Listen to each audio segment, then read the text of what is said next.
So, do young people still want to own homes? I really don't know. I think the affordability has become so difficult that a lot of people have just given up on ever owning a home. And you also look at the amount of people that do end up owning a home, or they have enough for the down payment, but then they are so incredibly house poor because the house requires a lot of their money, requires a lot of their monthly income just to be able to have a place to live. And you have insurance costs, you have maintenance costs. If you have an older home, the maintenance costs can be quite a bit. You have property tax, you have obviously your mortgage expense, and so it eats up a lot of your income. I think the percentage of money that it requires now in terms of a percentage of your income is basically as high as it's ever been. You know, the rule historically was like 30 to 35% of your take-home pay.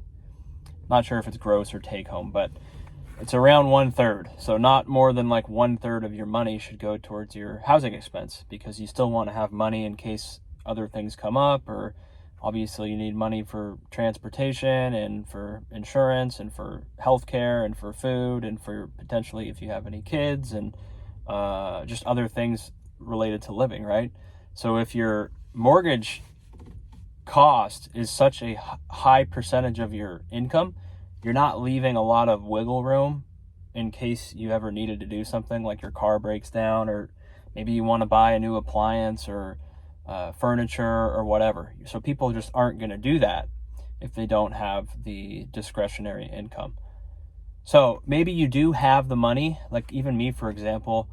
I can't buy a house where I live right now unless I got a bunch of money from my family, but I can move somewhere else and put a down payment on a house and probably still be okay. Like I could afford a $2,000 a month mortgage payment as long as I still had a job.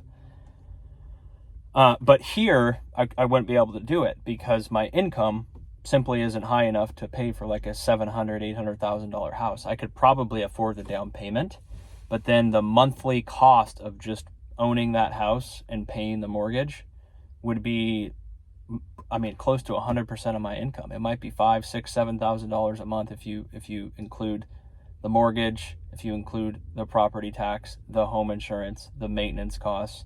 It might be $4,000 or $5,000 a month. Could be more, depending on how much money you put down. So that's the situation. If you can get into a house and it's reasonable and you have the income, then it's something to consider. But if your income basically the majority of your income has to basically be used just to afford your mortgage, it's kind of a recipe for disaster.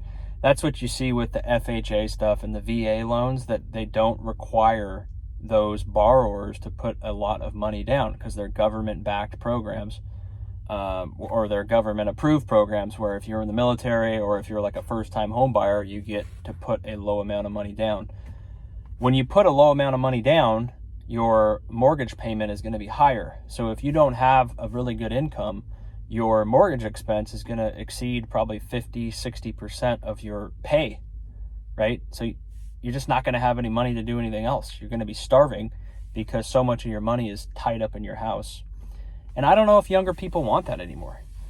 If you have the money to afford the house, then you'll do it. But younger people, I think they're a little bit apprehensive to want to commit to a mortgage. I know it's a 30-year mortgage. It doesn't mean you have to stay there for 30 years, but it just means that you're kind of tied down geographically to that area, or it becomes harder to leave. And you don't really have the financial flexibility as if you were maybe renting a place or, just renting a room or having kind of a unique living situation.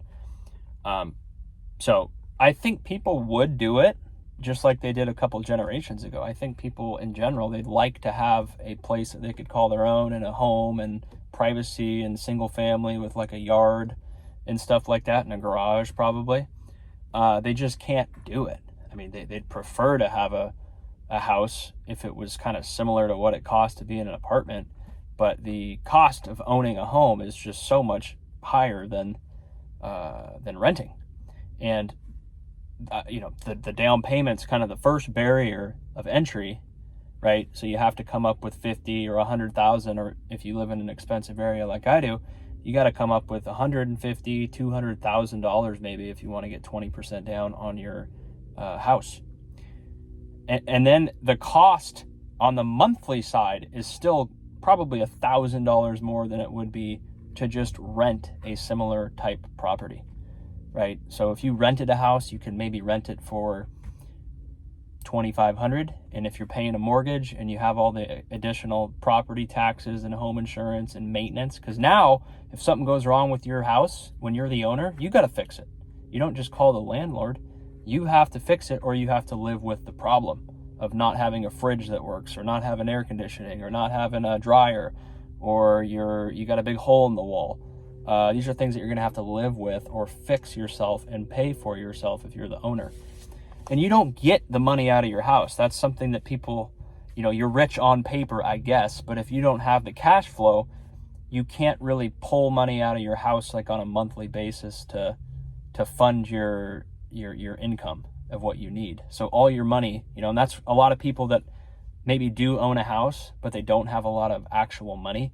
They're very house poor because so much of their net worth is tied up in their house. And their house is not a income generating machine. Their house is actually a depreciating asset. I mean, the value does go up of the land, but the house requires maintenance and work and investment and a bunch of money. It actually requires you to put money into it right now. When you end up selling your house, yes, you'll get the money out of your house, but then you have another problem. Where are you going to live?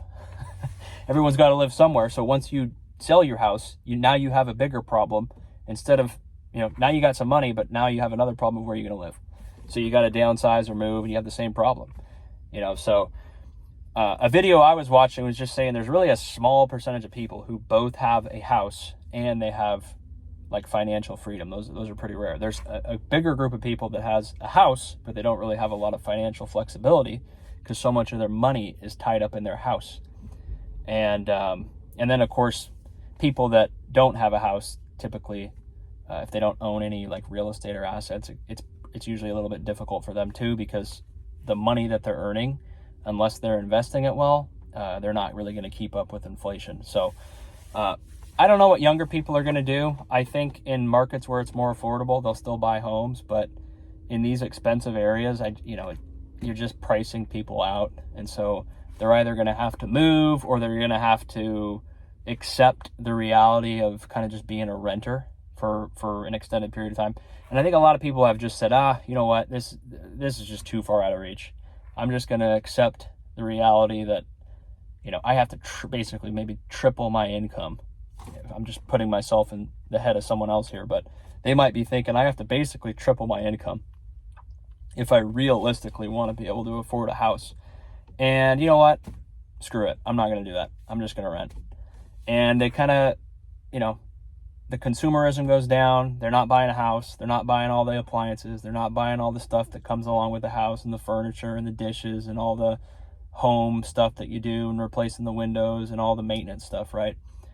They're just living more of a simple life in an apartment because that's what they can afford. If your income allowed you to afford a house, I think people would do it. But it's not really looking good for normal incomes to be able to afford housing prices when they've shot up 40% in the past few years. Now, some areas are coming down, Florida, Texas, some areas in the South, Arizona, I think a little bit too. But you got to remember they're coming down from a base of like being way up high. So they inflated really high, and now they're coming down a little bit. So I think if you wait, you can get a good deal, but it really just depends on where you're buying. So you guys let me know what you think. You can subscribe. See you on the next one. Take care.